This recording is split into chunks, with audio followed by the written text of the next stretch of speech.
Good morning, Kate. Good morning, beautiful Gay. And good morning, Jelly. Hello. Hello. Hello. Good morning, gorgeous Kate. Oh, I'm seeing the top end of Gay. All of Gay is beautiful. Gay's in pink too. It's a pink day. Okay, I've let the side. Thanks. Yeah, I've let the side down again. Thank you all very much for that reminder. Fantastic. And look, Doug's in the house.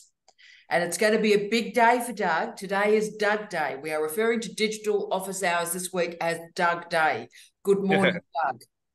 Thank you. Now, we need to firstly start with happy birthday, Doug. Thank you. Yes, yes. So I survived Wednesday. What was it? What was that? Say that again, mate.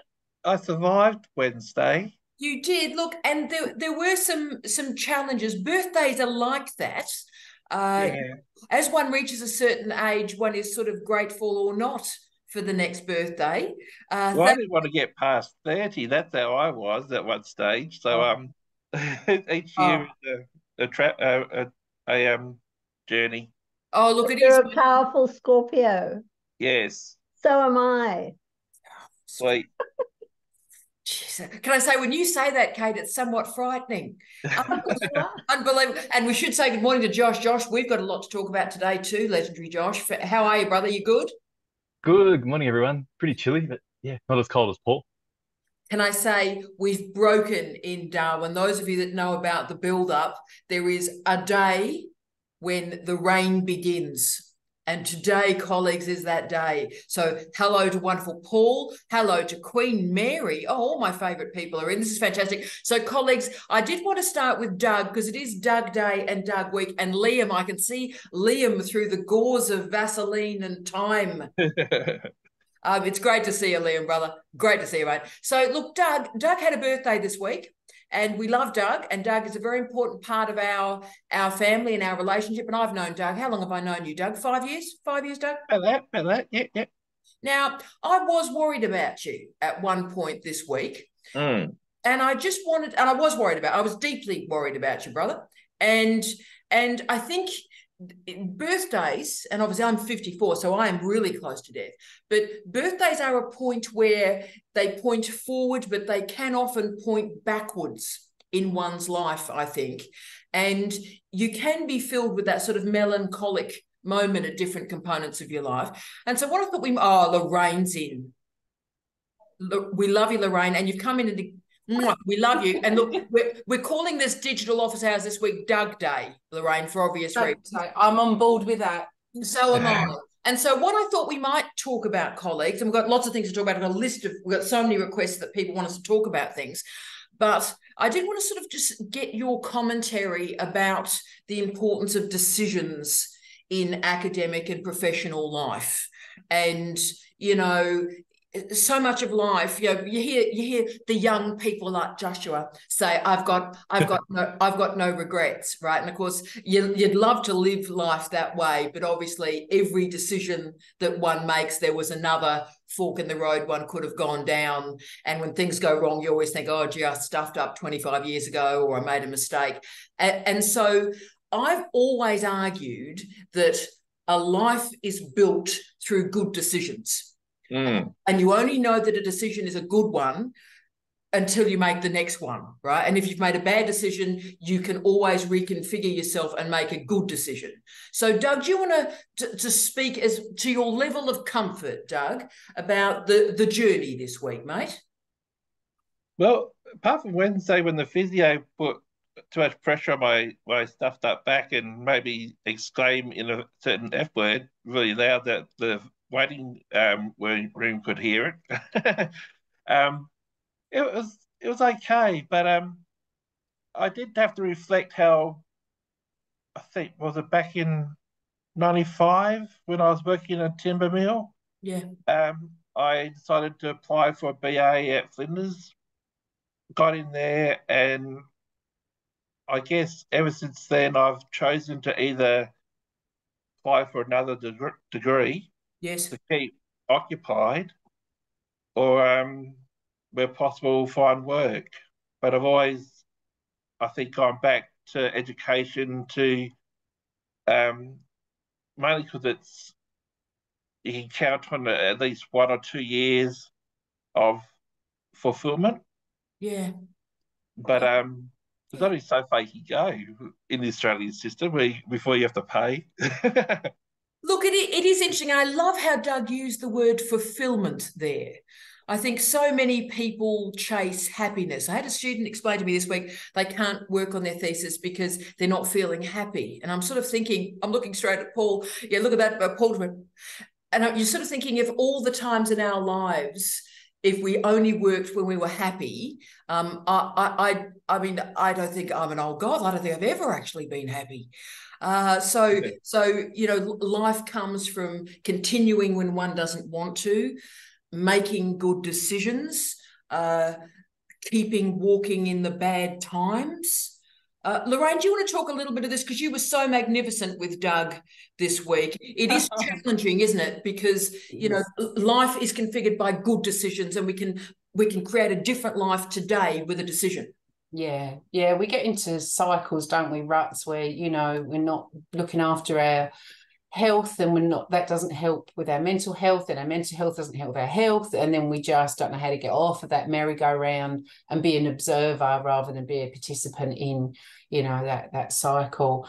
But it starts, you know, the day starts with a new fresh beginning, thinking, you know what, I'm just going to go for a walk around the block. If it's one small achievement, that's what I'm going to do. If I'm going to swap, you know, and have something that we know is better for our body, more nourishing, like an apple, instead of reaching for the chips and the chocolate, which I often do when I'm not feeling so great. It's a start to make a break, and then just building on from that. And obviously just having a good support network is where you can talk openly and honestly about how you feel. There are a lot of myths out there about how we should be in life. And us humans just don't play by those rules of constantly being happy. It's not possible. We'd be a machine then. So we have to have compassion, self-compassion, and allow ourselves those times and go, okay, that was then, now's a different time. Let's let go. I think that's amazing, Doug. That notion of letting go is crucial. And I mean, I'll talk with Paul and Jamie on this point too, as sort of the people on this call that have that sort of life experience, Doug. And part of why I was so moved, I had a good cry at 3 o'clock in the morning when I read your post, mate. And, you know, the notion that this is how our life should be, that we, you know, get married and have the career thing going on and have the kids and stuff. And look, most people, Doug, don't have that. No. You know, and also if it is about partnership and love and relationships, they happen at any point of one's life. The fairy tales lie to us, as I've always said. And the notion that you meet somebody at 17 and you fall in love and you stay with them forever, that just doesn't happen. And love and joy and all these things happen at any point of one's life, don't they, Professor Quinton? They do. Happy 50th, Doug. Thank I was you. going to ask you, were you, like, I know you're reflecting and you're having a challenging time with it. Was it because it was a big round number, or was it because of your birthday, or was it just Birthday? Okay, because I was going to say, if it was a big round number thing, yeah. The big round number thing's easy to answer with mathematics. If we didn't have 2 fingers and toes, if we had 8 fingers and toes, 50 would not matter. That's right. I still don't get it. Yeah. But yeah, no, I agree with everything I've heard so far, that it's all about perspective. And hang in there, mate. We're all glad to see you, and we're glad you're here. We certainly are. And Jamie, you've certainly, your do I say your 40s? There was a few what do we say, sidebars through a certain point of your life as well, Jamie. And it is hard for men, I think, to there is that notion, this responsibility on men, and the narrative, the propulsive, patriarchal narrative on men that can be quite destructive, I think. Yeah, I mean, I'll try and keep it short. I think as intelligent people, and everyone in the room is intelligent, we tend to not have a midlife crisis, but we have multiple crises, and it's all about that reflection of and reminding yourself, you know, what am I doing? What am I doing? What am I doing?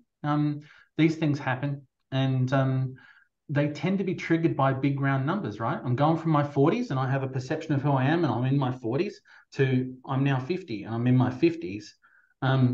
You have a moment where you go, oh, you'll have a realization where you go, time is actually more precious than it used to be.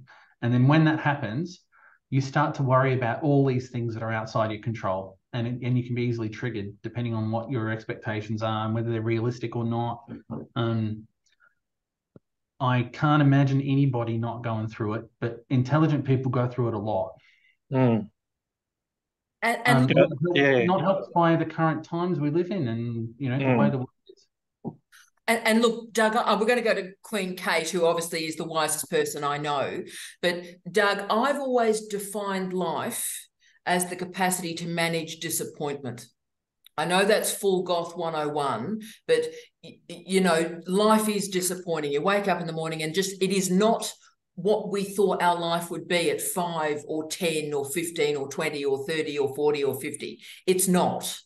And what we do with that disappointment is transformative of us as humans. So it's the living with the disappointment and having the courage to move forward from that disappointment that I think is transformative, Doug. And before we go to Kate, I did get permission to announce something. As some of my colleagues know, yesterday we ran our domestic scholarship round for Charles Darwin University. We had a record number of applications. It was a wonderful, wonderful experience. And I have been given permission to confirm that Doug received a scholarship yesterday to do his PhD. Oh, PhD. Oh, very happy. Happy birthday. Thank you. Yes, yes. Birthday, Doug. Now, Kate, what's your vibe on? Don't cry. Do not cry gay. If you cry, I'm going gay.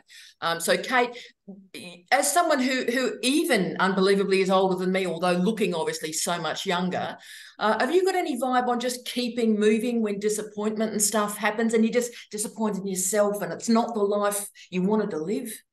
Well, I guess the same as everyone in the world. I've had ups and downs, but the one constant in my life is the overwhelming love I have for my grandchildren, and it's equal for all 7 of them.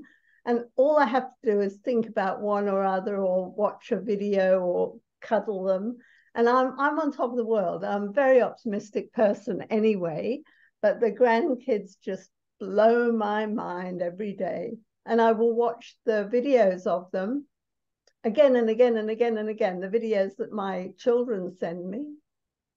I think that's... Every other love I've had has been up and down and in and out and divorced and what have you.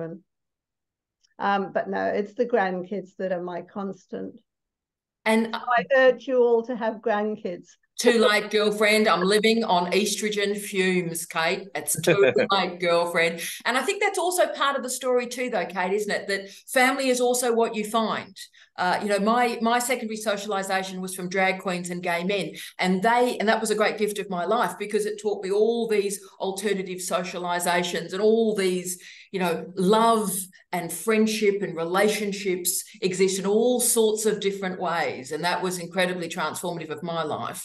And I mean, Paul, have you got a vibe? You're great on the communities of practice and support, but friendship and relationships are where we find them, aren't they, brother?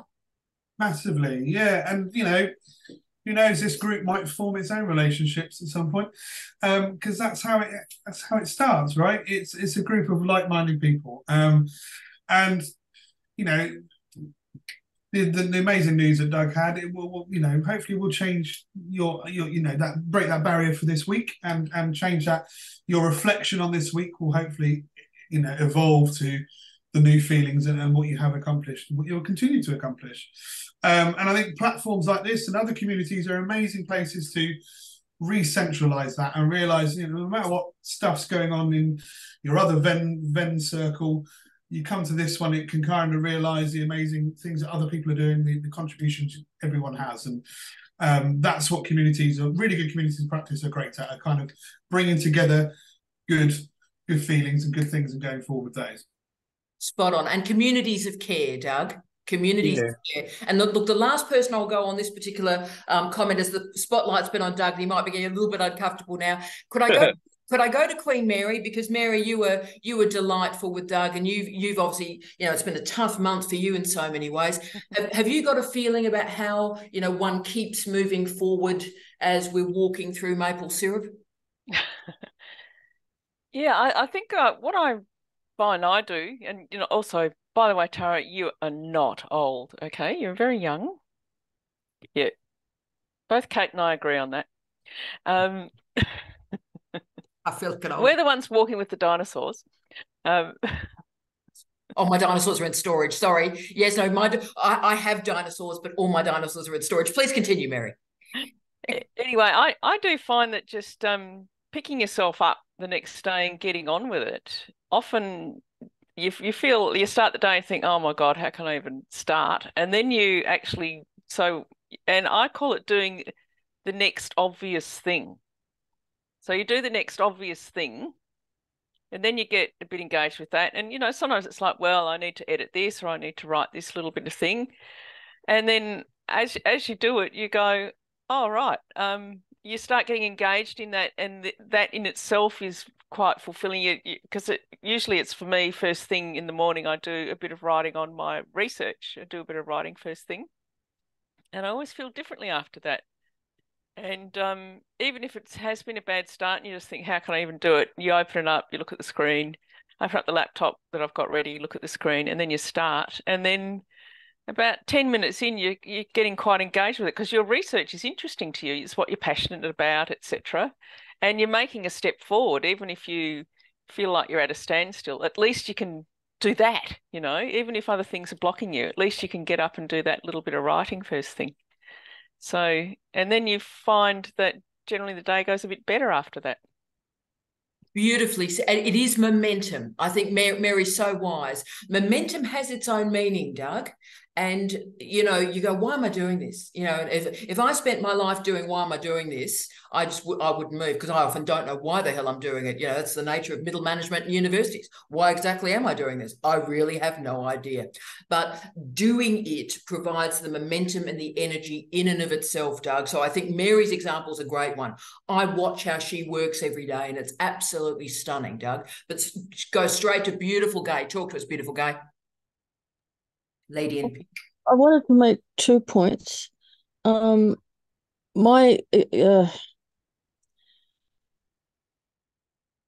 What's the next best thing I can do to take a step forward? Oh, I like it. The other thing that I wanted to say is I got through my PhD by putting prompts up. My screensaver on my computer had a big thing saying, failure is not an option. I got that every time I turned on the computer. It got into the brain, because, I had a really bad time.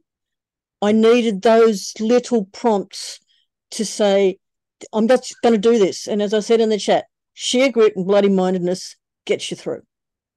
Yeah, it does. And that's beautifully said, Gay. And you don't have to feel good about it. I think the nature of research is people assume, I'm going to feel great about this. I'm going to feel good about what I'm doing. And actually, most of life, you feel either embarrassed, ridiculous, filled with blame, shame, guilt, or fear most of the time. But that's where the courage comes in, I think. So I hope, Doug, how are you feeling? Are you feeling ready to rumble now at the end of this tough week, brother? Yeah, so I guess you don't need my honours results, do you? Well, no, your other results were enough, mate. Your other results were enough. And when would you like your setup document sent through then? Well, I think follow Gay and follow Mary's advice and give me a couple of strong mornings and show me some bloody mindedness. And how about we aim to deliver it to me in 2 weeks? Okay. I should be able to do that. I think you can do that. Doug, you're a legend. And I'm very happy with that smile on your face. I'm feeling much I don't have to smile, so yes, it sometimes it hurts. Oh, Doug, just know, Doug, you are very precious to us. And family is not only what happens when you come out of a vagina, family is what you find. Family is what you build. Okay? Thank you. You're amazing. Should we go to the legendary Josh? Now, Josh has homework for me this week. I've read your email, Josh. Now, Josh is working on an article at this point, and we may be working on this article. But you want to talk about this crucial, because you've changed everybody's life. The number of emails I got about Josh this week is unbelievable. So, Josh, talk to us. Oh, nothing special. I was just looking up kind of the literature related to the weirdness of that plagiarism thing last week. And yeah, it's just been interesting to see what goes on. Like, there's a lot of literature that talks about and acknowledges the fact that, oh yes, in an ideal world, as editors, we should be screening every article manually and looking at the plagiarism reports manually. And then a lot of these articles go into trying to optimize a automatic screening protocol right after that statement. And I think the weirdest thing for me was that they used as a piece of justification this study that calculated the average labor cost to screen an article manually for plagiarism rather than relying solely on an algorithm was $5. And that was the justification for not having a rigorous editorial process. And it just seemed so taken for granted in the literature. So I'm hoping, depending on where you're at, Tara, to sort of so I'm involved. Can I just spotlight that a bit?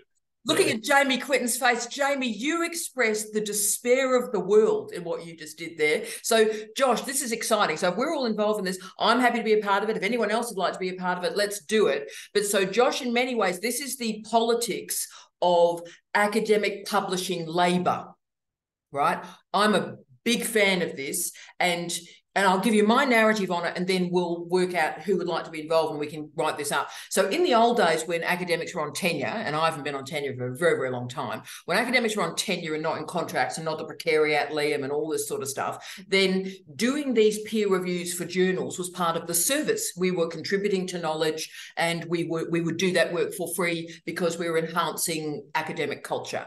Now we've got a bunch of people that are not paid anything.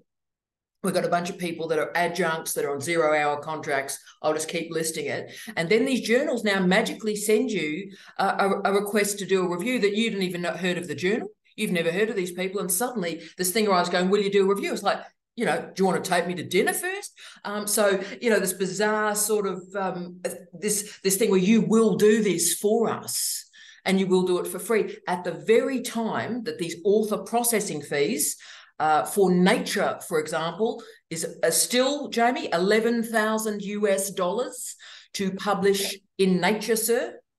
Yeah, it goes beyond that, by the way. Not only do you get expected to do these reviews, but you get another shaming email if you haven't responded in 24 hours going, we tried to contact you and you couldn't be bothered, so we've taken your name off the list.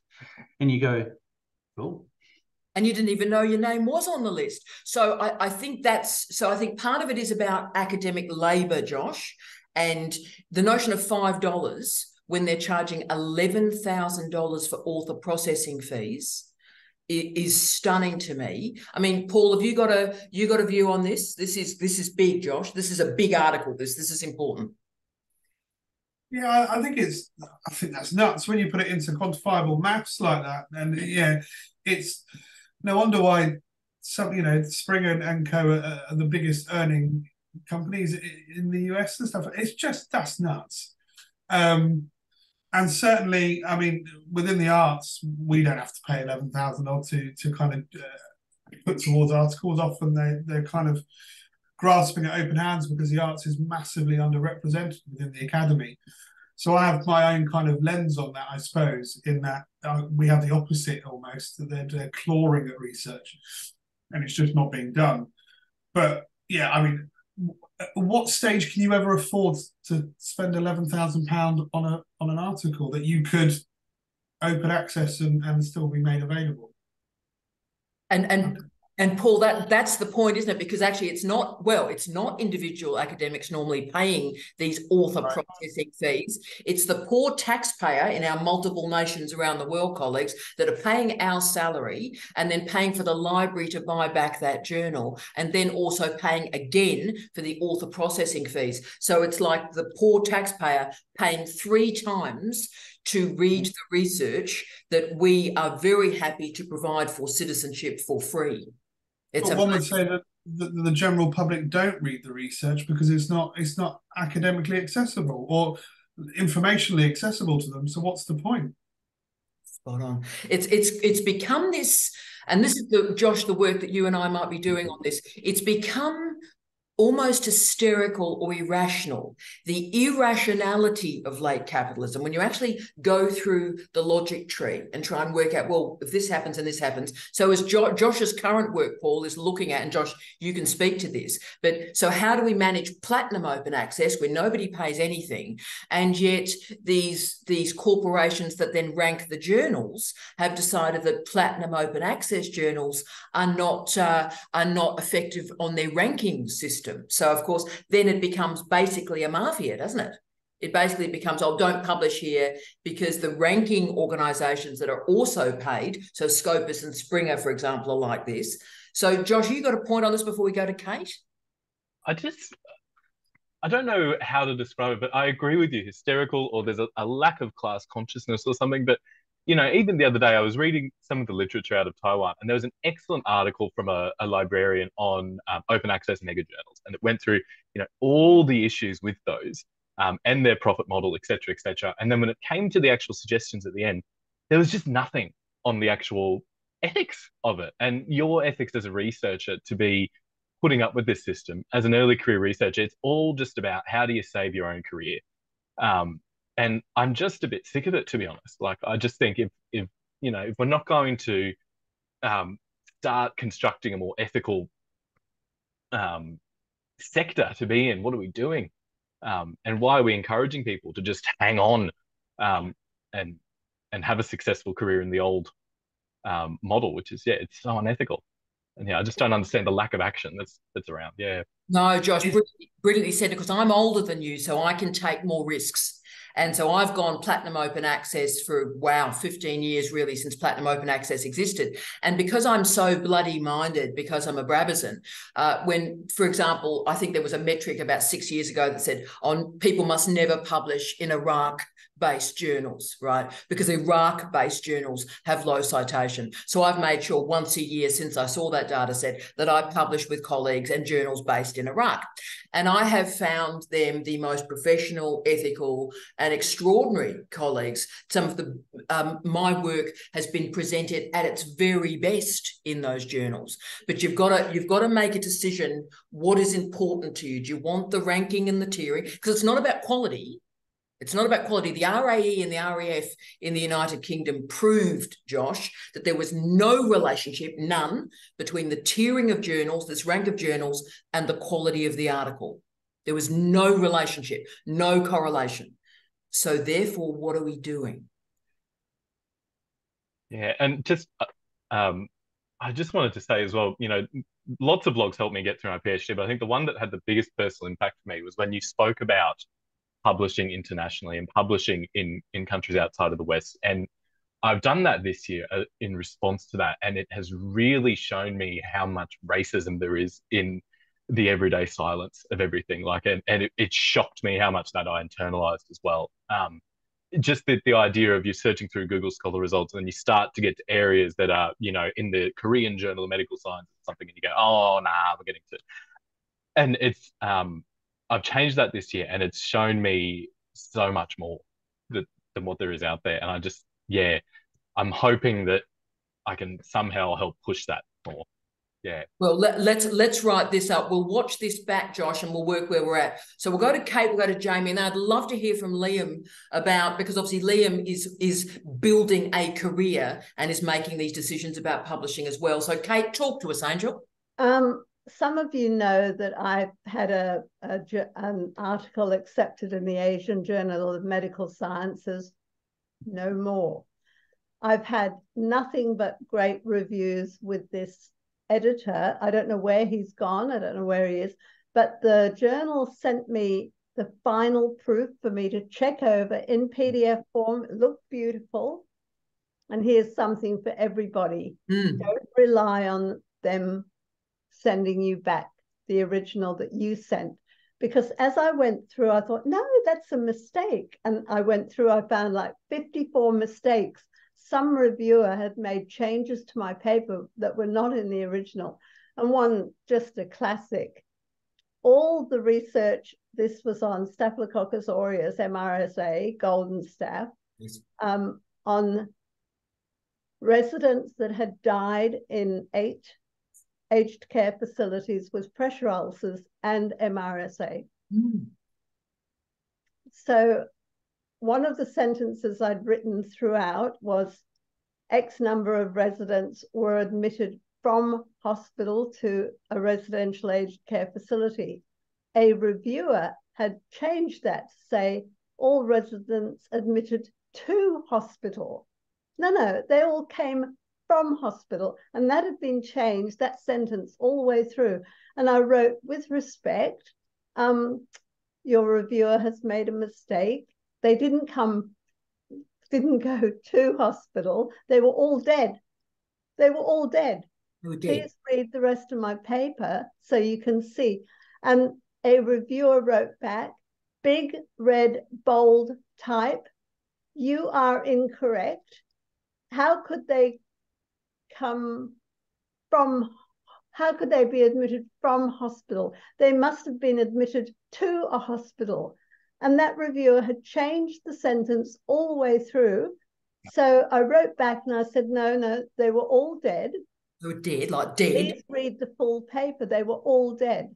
All my data came from the nursing notes and medical notes. I was not looking at live demented residents. So they wrote back and sent that same red, bold comment. And I said, please pull my paper. I do not want to publish with you. I don't know. So I'm now looking for another journal, but it's just for everyone. Check every single dot point, every single sentence. Kate, absolutely right. And we'll go to Guy in a second. But as Jamie knows, because he's seen me do it, when I get the proof, I clear a day. You've often seen me, I have pictures on, particularly on my Facebook, where I print it out, I make myself a cup of coffee, and I go through that proof with a ruler, line at a time, and nothing gets published until I am comfortable with each line. And as Kate said, if they're not going to give you that, then you can't have rubbish going out into the world, so you pull it. So, Kate, we'll find another journal article for you. And look, Jamie, I might go to Gay first, just because this is probably an editing point, and then I'll go to Jamie. So Gay, of course, is our professional editor in the family. So go for it, gorgeous Gay. First of all, a reviewer has absolutely no right to make any changes whatsoever to a manuscript. An editor can make suggestions and ask questions that need to be answered by the author. And you are absolutely right, Kate, to pull it, because that is really, really bad behaviour. It should not be happening. Reviewer has no right to do that. A reviewer is there to say, yes, it's worthy of publication, or no, it's not. That's right. And the moment you start infiltrating factual errors, and obviously it matters for all disciplines, I think it matters a bit for nursing and medicine, to be frank. How about we don't put errors in? So, Kate, correct, and you and I will have a bit of work during the weekend and get a new journal article for you. Thank you, Gay. Editing and drafting is everything, and all sorts of editing is important. Well done, Kate. To Jamie Quinton about publishing. Go, sir. Hello. Hello. A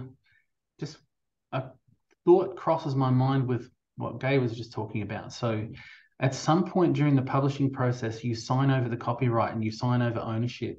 And though a reviewer can't edit the document, an editor can. Yeah. So that's something I think is worth thinking about. But that's not why I put my hand up. I put my hand up because I wanted to talk about the field of publishing in general and the politics involved. So one of my darling missus's favorite comments is follow the money. And if you think about it, the publishing industry is worth billions for companies like Springer and Elsevier. They configure, there's a configuration of predatory journals, which are not Springer and not Elsevier. It's all the others that are trying to play in the game.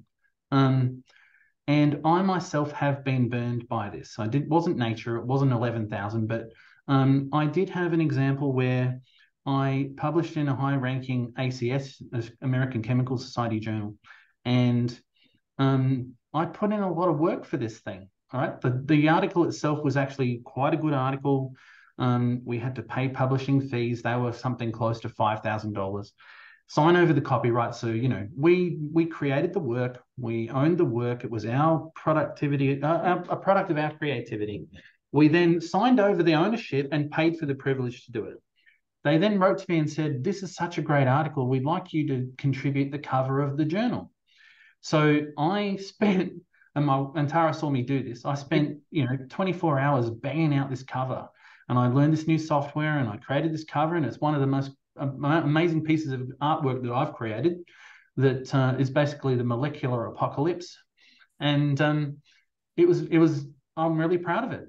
And then I had to sign over the ownership of that, and I had to pay for the privilege of them to use it. And yeah, and then maybe I should find the link and put it in the chat, but if you go to that article, you'll find that journal has 3 covers that they've charged people for. And at the time when I found the article, the covers were in alphabetical order or numerical order of the publishing in the journal. So mine was 3rd, right? And I spent a fair amount of money. I spent something close to $9,000 US on this thing, right? Now, why I raised my hand was not to share that story, but basically the publishers are trying to configure that it's a seller's market, not a buyer's market, and you have to go to them, right?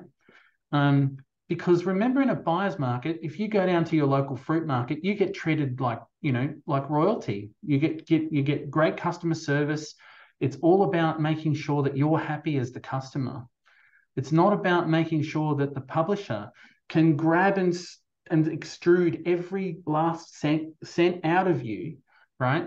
So this $5 for a cost is just absolutely insane, right? Absolutely insane. And I'm only going to add one more bit to that story to add to the vibe of this. The software you used to create that great sort of end of the world of chemistry cover, we paid for that software. So you could do the cover, we paid for the software. And I was going to say, in a buyer's market, if you have a bad experience, you never go back. So I've been burned. I'm not keen to go back, right? So they extracted everything out of me, but they're only going to do it once. Whereas if they gave me great customer service and, I thought it was value for money, I'd go back and spend the money again and again and again. So that's kind of the world we live in, I think. It shouldn't be that way. It should be about knowledge. Absolutely. We'll go to game 1 second. I'll just go to Liam first, because Liam obviously in the middle of the night and he's holding himself together for this. So Liam, I just want to get you to help Josh and I and help all of us as, an early career academic, mid-career academic, a brilliant man on a journey. Where are you on the publishing variable now in the applied social sciences? Where are you, mate? Well, I've actually just handed in a set of revisions for the first article out with PhD, the one from your video from last year. So it sat somewhere for about 5 months with a top tier journal, a Q4 journal. I sent it in. It got past desk review, went off in the spring to reviewers. The reviewers took forever. And they sat on it for a total of about 5 months and then decided to reject it. So what I did was I just dusted myself off and I used my networks. I knew a journal based actually now at a university in Melbourne with a set of youth studies scholars. And I said, look, does this have legs? Can this be published? Do you think? What do you think? So I emailed the editors, two of whom I knew, and they said, yeah, what we'll do is this looks like it could be published. It needs to go through peer review. We'll send it to our other editor, to conflict of interest, etc. And it's got through peer review, and I've just responded to the reviewers, the two, and they offered quite a lot of comments, which was really, really helpful. I think like 14 in total, so 7 each. And I responded in lots of depth. and also shown them. And I created a table for them about where I've actually written the revisions, where I've done it, how I've done it, and why I've applied it. One of the reviewers was possibly a USA scholar, and didn't understand some of the context because of the way, and also it gave it away from the way they were spelling organized and color and things like that. So yeah, I was working through that as well. But yeah, it's been a really interesting journey. I'm also an editor for Frontiers in Sociology, so I'm looking at that at the moment, a special edition, and sending that off to peer review and seeing what happens from the back end of things, as an editor. Lovely. So I'm doing that, but I'm also trying to bring other people on the journey with me. So it's just being caring and respecting where people are at. I also probably responded quite cynically to that question of happiness, because as we discussed in the Sarah Ahmed reading group, happy objects, happiness is a law, so that's just another variable to discuss, I suppose. But yeah, I do strongly agree with Josh and the experiences that Josh has had with the peer review process and trying to navigate that, and also the walls that are closed down on our international colleagues. So, a lot of my PhD cohort, the people who I studied my PhD with, were international, and they were severely impacted by the COVID-19 pandemic. Couldn't get to home countries, and they asked a question, one of our colleagues, about publishing in a Spanish journal, and the experts of the room just basically said, yeah, don't bother. And I was like, well, why not? And they was like, well, it's not referable. And I was, who cares? That was my response. Who cares? And he was like, well, if you will care if you want a career in the UK. So, the walls were kind of brought down on us from quite an early point in the journey. So yeah, that's where I'm at. Mate, I think that's brilliant. As a final point, Liam, are you, again, I'll use the word happy, are you contented, are you satisfied that you made the decision moving from one journal to another to get the work out? What's your reflection on this now?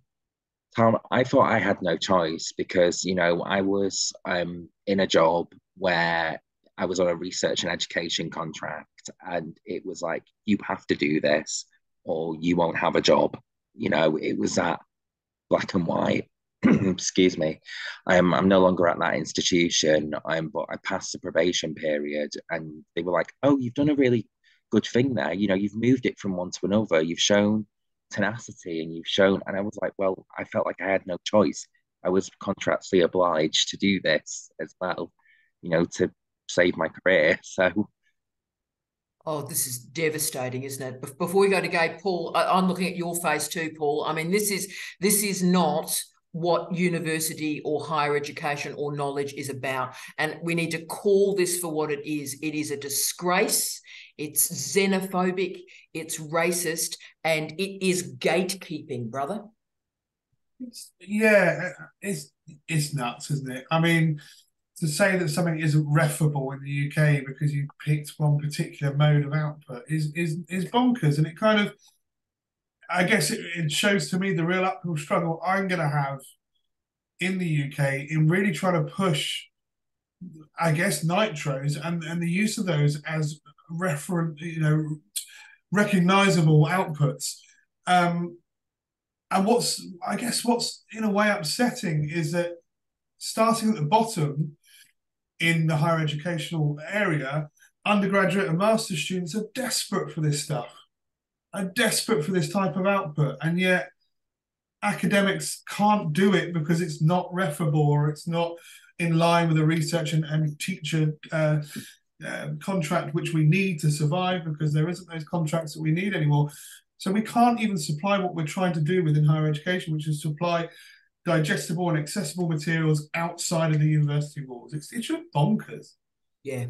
And so, Josh, if you're comfortable, this article, and again, this is where it takes courage. And Josh, you know, I'm a mad old bird, right? And I was a mad young bird, right? I'm just mad. And so I was willful. I was willful in how I publish and where I publish, Josh. And it just depends on you and your level of comfort about publishing the bonker nature of this, the craziness of this, the irrationality of academic capitalism. But Josh, it's your level of comfort of putting that in an article, mate. More than happy to. Yeah, made that decision a while ago to just go, you know, I'll survive as long as I can. Doing it, yeah, I want to do it. So yeah, more than happy. Okay, you got it. Nothing's too spicy. Yeah.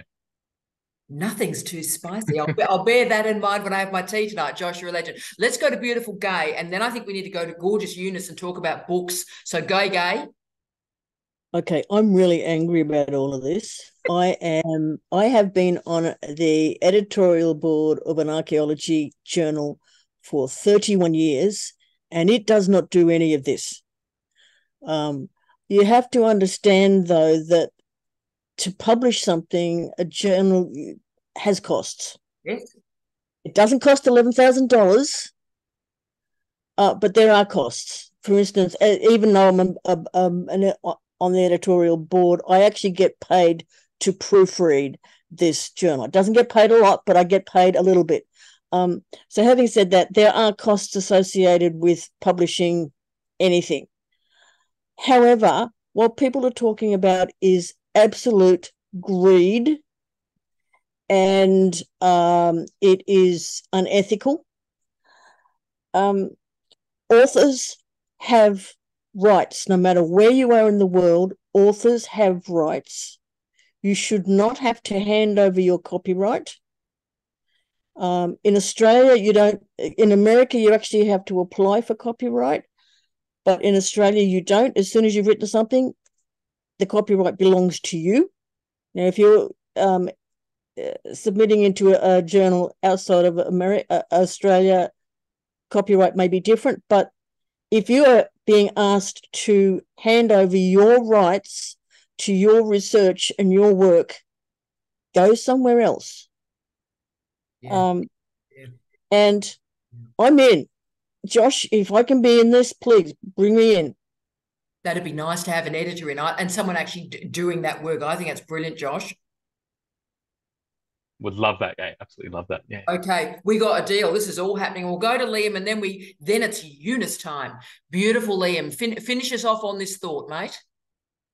I do have to say, you know, the story isn't, you know, as bleak as probably it sounded on first listening. So from this, you know, hopefully in a few weeks' time, I'll have an output. But also as well, somebody has actually asked me to examine their student's PhD in 18. They're going to be about 18 months of finishing, but they want me as an examiner. Yes. So, you know, there's some kind of hope, and I think that's because they've seen that I actually really care about where early career scholars are at, you know, as somebody myself in that situation, but also like not smashing the rungs of the ladder, because I've seen some really ruthless behavior from colleagues, you know, who are at the earlier point and they've not been taught the kind of message of sharing and intellectual generosity. So hopefully, you know, it does have a kind of smoother ending. I don't know. But Liam also beautifully said, because every time we publish, you never know who reads it. And that's the only other thing I'd say to you, Josh, is like we have all this tiering and stuff. If one goes through peer review, and never get me, you know, refereeing is everything. Quality assurance is everything. But you never know who reads that work, Josh. And in these great journals, I mean, Jamie's been there when about once a day, something quite magical happens. Once a day, where this article that's somewhere that you think, oh, well, look, about 10 people and a banana have read that, and then somebody's read it, and then something magical occurs and a door opens. Absolutely stunning, Josh. And Paul, I'll just link that in with a nitro for you. So, for example, I think ages ago, I think in the post my video series, I did a session on failure, obviously. Like, you know, the Goth does a session on failure. And on the weekend, a wonderful journal, a wonderful book publisher that I won't mention, but one sort of like the academic publisher of the year in the United Kingdom, saw that video, saw the nitro, and have given me a book contract to write a book on failure. Now, Josh, does that help you, brother? So in other words, stuff, you go, here's an output, and you go, oh, look, that 10 people saw it. But one of those people happened to be an editor, a book editor, and a publisher, and a book happened.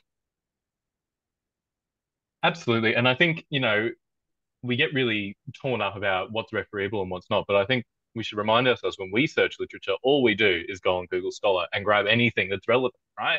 Doesn't matter where it is. If you see a good title and you go, oh, that's exactly what I'm after, you can look at it. So, yeah. Well said. All I think. And I was just going to say, with these really expensive articles that are in these big websites and they have the view count there, how many of those people on, you know, Open Biology are looking specifically at your thing, or have they just scrolled through it, looking at, you know, all the different things that are in that journal? Yeah. In STEM, we have the challenge though that where this is not a new phenomenon that we're dealing with; it's an old one. So most of the articles you need to find, and most of the places where we need to look, are in these journals that we don't want to engage with. Yeah. Can I share my magical thing? So while I was looking for the article to share with everyone in the chat, I discovered that article's been cited in a review article called 60 Years of Surface-Specific Spectroscopy, which means it will be highlighted indirectly, which I didn't know existed until I went looking for the actual article. So that is absolutely amazing, Jamie Quinton. But can I just add one other variable too? You legendary human. We had this year a whole series of Nobel Prize winners say that they're no longer going to publish in Nature. So I think that's quite courageous, because like Nobel, you know, scientists love their Nobel, right? Oh my God, Nobel. And then the Nobel Prize winner's going, yeah, well, look, it's rubbish. And yeah, no, I'm out. Don't publish there. That creates cultural change too. Revolution starts there. The revolution starts with the Nobel. Absolutely. Should we go to beautiful Eunice, who's joined us on the call? Firstly, Eunice, how are you, darling? Yeah, I'm good, thanks. I'm very good. Very glad that I was able to join in today, although I was late because my silly computer wouldn't let me join in without updating Zoom or whatever it is we're in. Look, if only life was as simple as the computer, Eunice, my God. Now, Eunice, you are, now just because Jess, you haven't met Eunice yet, so Jess, Eunice, Jess. Now, Eunice has produced a remarkable thesis that just had the best examiners reports ever, Jess. Remarkable person in, you'd say nursing, but it's really allied health as well, Eunice, disability studies, that sort of your area. But she's now making this into what we think will be 2 books, Jess. So the thesis was finished, examined well, and is now going through a book. Now, you've configured your first contents page and book proposal that I'll be looking at on the weekend. So, Eunice, how have you found this process? Tell us about this, particularly for Jess and lovely Bree. Well, I think what I needed to do was just take a step back, because it all seemed a bit overwhelming. How on earth was I going to change this huge thesis into a book that was readable by the very people that I hope will be able to read it and help them? Because you don't want to make it like a textbook that nobody's going to be able to pick up. It's just overwhelming. So then trying to figure out which things to pull out. I actually went, Tara sent me fabulous examples of books she'd, the briefs for the Springer books. And I was still confused how I was going to do it. So I went to the Springer website, and they've just got so much information on there on how to plan, how to set it out. They've got templates you can use. It's just been a game changer, because now I feel, okay, now I know what to do. I mean, sometimes it's just, you've got all this stuff, but you don't know what to do with it. I never thought what I was writing was ever going to get published in a PhD, let alone anything else. So it's pretty amazing. So, but Eunice, you've made the revelation that actually there are 2 books there. That there's a Springer short in their Springer Brief series, which is a great series. And by the way, colleagues, for the Springer Brief, they give you a flat fee. By memory, it's 500 euros, Jamie Quinton. So they do buy your copyright off you, Gay. You give them that and they give you 500 quid and they go, bye, you'll never get any royalties from that point. But Eunice is doing one of those. And the second book is then in their mainstream series where you do get the royalties and so forth, Eunice. But that was your revelation, wasn't it? Wow, this is actually 2 books. Yes, yeah, because I thought it's just going to be too much for one. And which parts do you take out? Where really all the bits that I was thinking about were important to get the message across of how difficult it is for these kids with these particular very rare disabilities.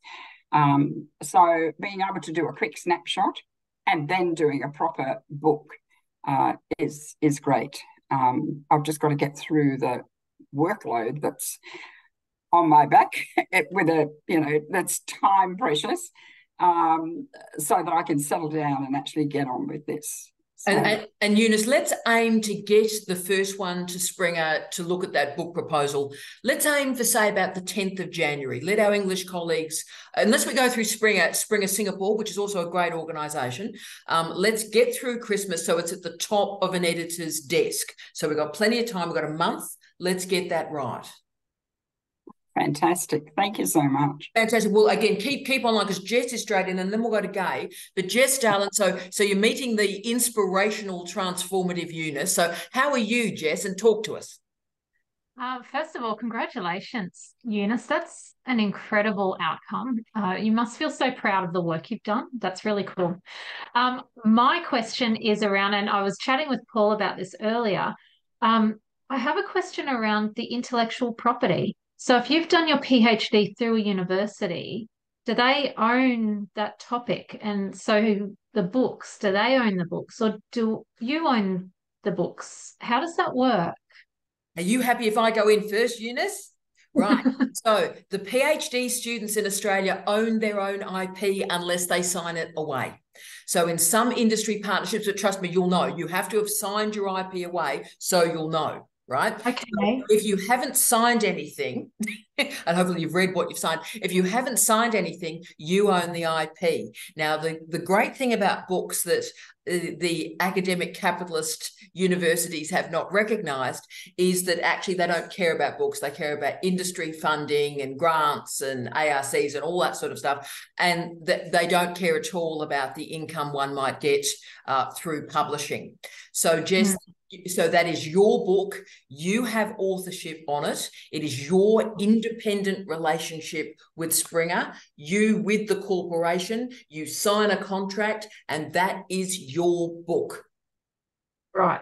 So anything that I produce out of the PhD, so if it's training workshops, if it's an education set of modules, I own that. You own the IP. Oh, it's brilliant. Glad I came yet again. Yeah, Jess, that's why you're brilliant, because you've realised and asked the question just after your confirmation of candidature. So often PhD students and research master students go, oh, everything's terrible and everyone owns everything. It's like, no, if you're actually proactive, and I'll use the appalling word entrepreneurial, if you're actually going, I'm my own small business, then you're your own small business, Jess. And I've made more money from publishing and things than I ever have from a university salary. I've paid 2 mortgages off with publishing funding. Yeah. Yeah. And to do the work I want to do long-term in my career, you need resources to draw from, to do good work. Resources make things easier for you to reach more people. So that's great. Absolutely correct. You're brilliant. I'm conscious of time. Quickly for Gay 1 minute and Eunice 1 minute, and we'll finish. Gay, talk to us. Beautiful. I have put a couple of links to books on how to translate your dissertation into a book, into the chat. There is stuff around you. There's lots of stuff around. I'm actually a member of the Standing Committee of Academic Editors for the Institute of Professional Editors in Australia, and we've been looking at this exact thing. So yes, the stuff is there. Eunice, I suggest that you maybe just even have a look at these. Maybe you can get these from a local library. Have a look at them, help you figure out how you're going to translate your thesis into 2 books, which is great. Fantastic. Congratulations. Well done, Gain. I can see Lorraine has gone straight into those links. She's got, you put on the face, we go, I can see that, Lorraine, I'm interested in that. Oh my goodness. So Eunice, finish yourself, my darling.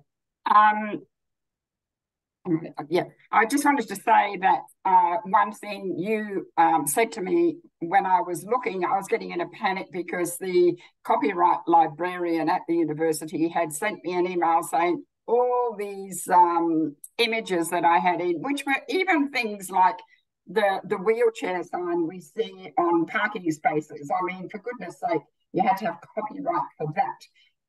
And because of that, it got delayed being uploaded onto the university library for free access to everybody.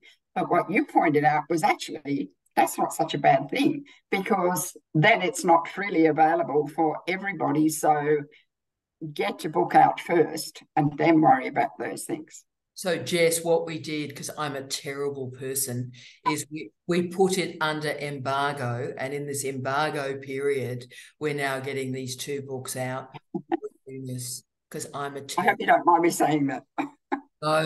No, because again, this is your life. And this is your family's life. And, you know, why wouldn't you be making money and alternative income streams out of this? Because as Jamie said, how many thousands of dollars of great human beings spent subsidising these corporate journals? So if we can get a little bit back, why wouldn't we do that?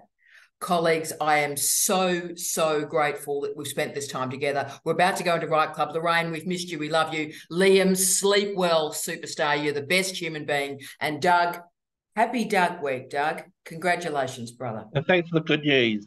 Love you. See you, mate. Talk to you shortly at Right Club. Bye-bye.